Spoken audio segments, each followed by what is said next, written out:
Hi, I am PJ Tracy, New York Times bestselling author of the Detective Margaret Nolan series. I'm here on Create24 to shamelessly plug my newest and fourth book of the series, City of Secrets.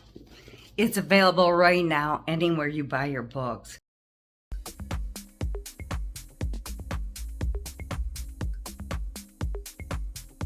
I'm Gina Choy. My practice orients around both art and research, so I look at myself as an interdisciplinary practitioner that integrates theory and practice. I'm an academically trained fine artist and have been working as an artist since I was 17, and it's been quite a journey, especially arriving here at Web3. It's been very special.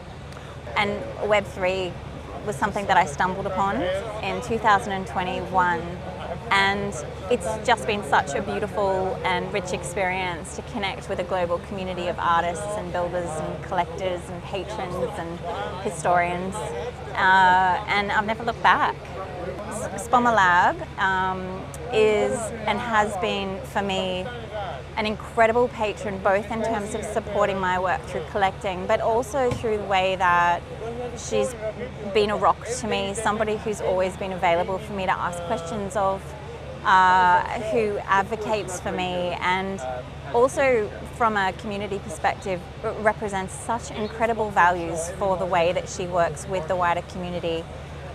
She's the director of A2 Accelerate Art and works with Claire Silver. And meeting her on a personal level when we go to events, there's always time there for us to have that beautiful kind of in-person connection, and you just really understand that somebody's a great quality person when you meet them in person, and she's been that for me. My work is incredibly inspired and steeped in curiosity and a desire to understand the rich wisdom in ancient disciplines and traditional practices and creative practices in particular. And so I look at those, and particularly traditional Chinese painting, through the lens of neuroscience to understand how it's a self-cultivating practice. And this sort of research that I do is very much driven by a desire to understand how to live well in the world. And I think that when we look at ancient cultures and disciplines that emerge out of those traditions, there's a distillation of rich human thought, experience and knowledge that's available to us if we're interested enough to step into that space. And I've been so fortunate to be sort of embraced and invited into that community and that discipline by scholars and painters, and of course my mentor, Professor Dong Ya from Tianjin University, who taught me on a practical level how to work with this discipline and understand painting from something beyond theory and on a much deeper level.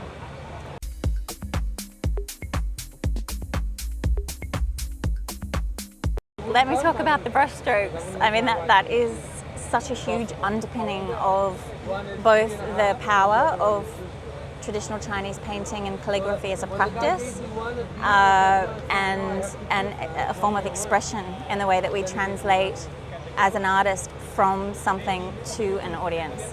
And so I look at those brushstrokes again through the lens of neuroscience, but looking at them as a biofeedback loop system, and how the human physiology and mind or cognition is registered on the page. And so when we do that in the painting tradition, paintings are considered to be mind prints or seals of the heart. And so that's also where connoisseurship and painterly practice come together, because there's no division or separation between that, particularly in the literati painter scholars. And so when we're creating, we're both learning to read our own physiology and our mindset as we work in a very immediate way. And then we're also learning how to read other people's physiology. So when we look at a painting, we see a registration of marks made in time from a body and a mind. And so it's like a beautiful thing to be able to step back and look at yourself over 3 months of making a painting, and understanding where you're at and your understanding of the capacity of Chinese painting and the strokes to teach you something. You know, when you talk about the bamboo leaves as a work that you really enjoy, for me it's about that connection with nature and the power of nature to be able to enrich our lives and to be able to heal us as human beings, to be able to regenerate us and recharge us. And also around the soma aesthetic experience of nature and how tuning into the physicality of life and perhaps out of the headiness of being in the cognitive state can regulate us in the very present moment and bring us into a self-awareness. And so I believe that with nature, you know, it's a source as well as being the algorithm for understanding so much about the metaphysical aspects of the world that are perhaps hidden or invisible for us.